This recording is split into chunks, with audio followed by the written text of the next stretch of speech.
Welcome to the Namhaï. I'm Reda Amalou. I'm based in Paris at the architectural firm AW2. We designed the resort that you're visiting today.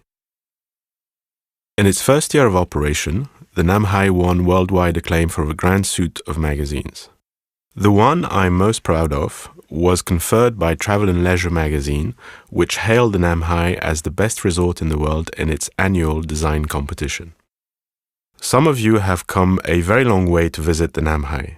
That's why we've been moved to create a walking tour of the Namhaï as a way to answer a few questions and open a few doors into the culture of this country. It's my belief that history and time are an especially fertile breeding ground for contemporary and future architecture. In the following tour, I'm going to focus in two distinct areas, in the villas themselves and along the main axis of the resort. I am also going to take you to an original temple structure that we've preserved on the grounds of the Namhaï. Before we get underway, let me call your attention to the resort's emblem, the lanterns of Hoi An. If you've been to our restaurant, you've seen an interpretation of these lanterns in the exquisite glass orbs. And if you've been to Hoi An, you've seen a profusion of lanterns hung from the old town's shop houses. Hoi An is famous for its lanterns. Lanterns factor significantly into the aesthetics of Asia, and so we have adopted this motif as the emblem of the resort. And now, let us begin the tour. The entire design of this resort is rooted in the Vietnamese house. The villas at the Namhaï are a reinterpretation of an archetype that is found in central Vietnam. To the Vietnamese, these houses are known as Nha Rong or Nha Vuon. Nha Rong literally translates as house panels or house of panels, and Nha Vuon translates as house garden or garden house. For the purposes of this introduction, let's refer to the structure as a garden house. These homes are characterized by a relationship between breadth and depth that's been preserved in our interpretation of the villas, by a pitch roof of flat tiles, by a timber frame that supports the immensity of the roof, and by panels of decorative art within. In Toi Tien Hué province alone, a French NGO has identified hundreds of these traditional homes, but they're vanishing fast, undone by time and weather and by the prerogatives of families who yearn for brighter, cleaner, open spaces for their families. Now, let me ask you to go outside the villa and stand several meters away from the side of the villa. In the garden house, the longest side of the house is typically the front facade. In nearly every case, the front of the house is characterized by a suite of doors. That's not the case in our interpretation. The front of our villa is the narrow seaside facade. In fact, we have reoriented the spatial arrangement of the traditional house by 90 degrees. If you were standing in an original garden house, you would be standing among several colonnades. Traditionally, these columns were made of go lim, also known as ironwood. The columns were necessary to support multiple layers of roof tiles. That necessity created a great deal of structural intrusion into living space. In our interpretation, we've employed modern engineering to handle the weight of the roof, but preserved some of the columns in homage to that defining element of the interior space. Now, let me draw your attention to the platform bed of the villa. After the ancestor altar, the platform bed, or fan, is the most prominent furnishing in the Vietnamese home. Far more utilitarian than beds in the West, the platform bed is multi-purpose and not nearly as sacrosanct as sleeping spaces in the West. Culturally, Vietnamese people prize community over the individual. Privacy is not nearly as hallowed, so there is no discord in a furnishing that serves as a foundation for a card game, a meal of rice and fish, some work on the maintenance of a conical hat, and sleep. At bedtime, the Vietnamese typically roll a thin straw mat onto the wooden platform, and voila, sleeping accommodation. At the Namhaï, we abandoned the austerity of the traditional bed, but retained the multi-purpose functionality of the fan and the centrality of its location in the home. On the Namhaï's platform bed, like the Vietnamese fan, there is opportunity to sleep, to work at a desk, to lounge with family, and even, here's the novel twist, take a bath. I'd like now to return to the timber frame of the traditional house. Beneath the highest pitch of the garden house, homeowners frequently hung a dropped ceiling as a way to provide definition and decor to an otherwise vast space. We've retained the dropped ceiling above the platform bed, and we've reimagined the panels, the rong, that very distinctive decorative element, in a wooden grille that defines the lower roofline. At the entrance to most garden homes, there is no direct route from the edge of private property to the main door of the house.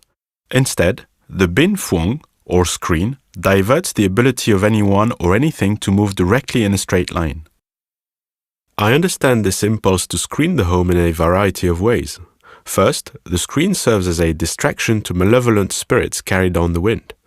But I also understand the indirect route necessitated by the bin phuong as emblematic of a certain indirection that's prevalent in Vietnamese culture. Unlike many in the West, the Vietnamese don't laud the straight-on direct approach. They prefer a subtle, less direct approach. How does this element of Vietnamese architecture play at the Nam Hai? If you're staying in one of the pool villas, you know already because you must walk around a bin phuong whenever you approach the villa from the rear entrance. I'd like you to now proceed to the reception pavilion, where I'll lead you on a walking tour of the resort's main axis. Please press the pause button on your iPod. Let me begin this walking tour with a brief introduction to Vietnamese architecture. According to the renowned Vietnamese historian Nguyen Van Huyen, the Vietnamese understand architecture as the highest achievement of their art. But for the Vietnamese, architecture is so much more than structure.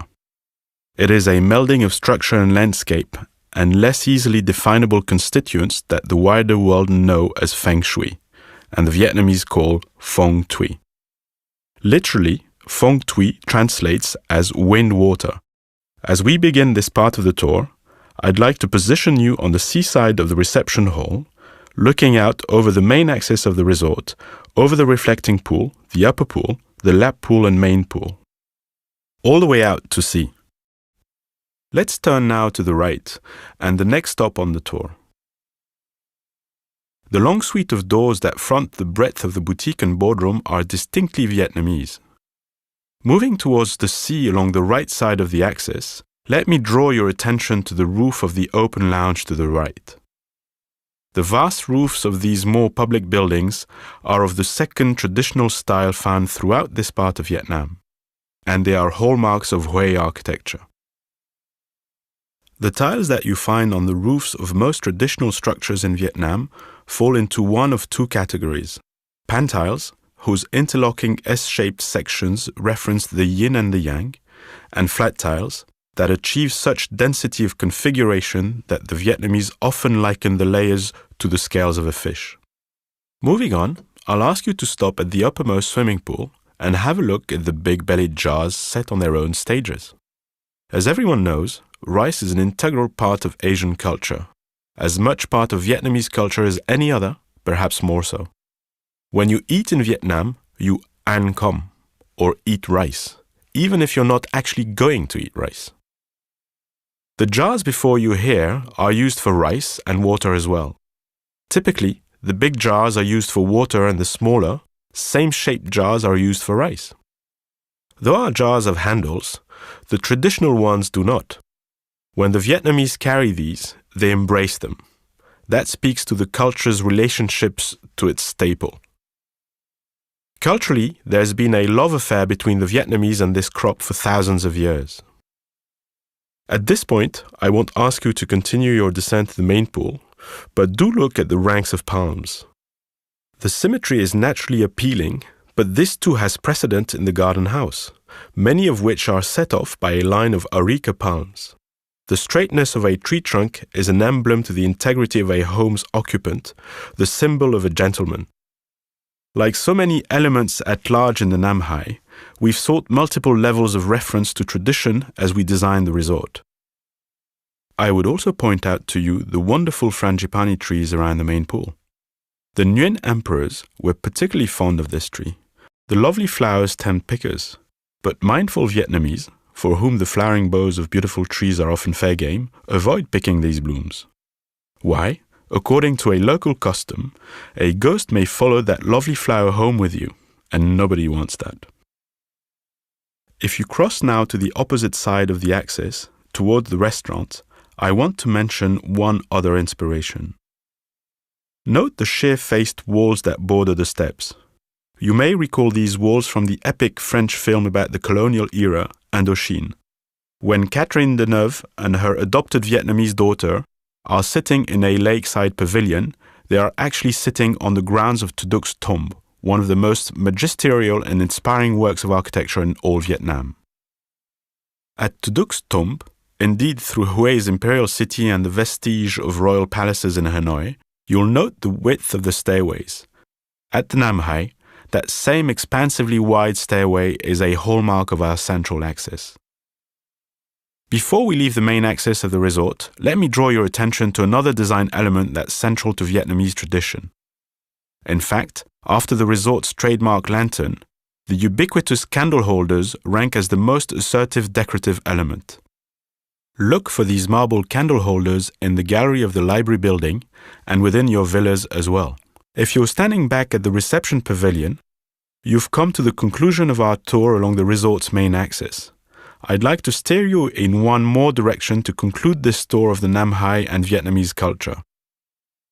Walk south from reception along the pathway below the high ridge of the pool villas and turn left towards the sea on the path between the two southernmost loops of villas.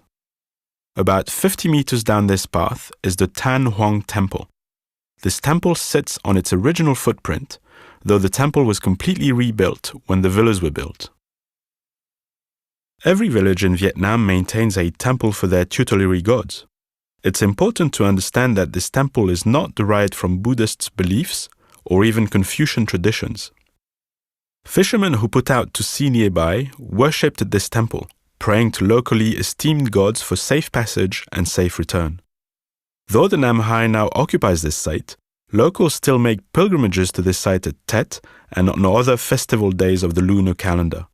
It's in the resort's best interest to keep this temple, says one local who now works at the resort. He says, and I quote, "The reason we keep the temple is because we want to keep the ghosts in the temple, not in the villa." This concludes this design tour of the Nam Hai. I hope you'll enjoy a rich stay for the journey.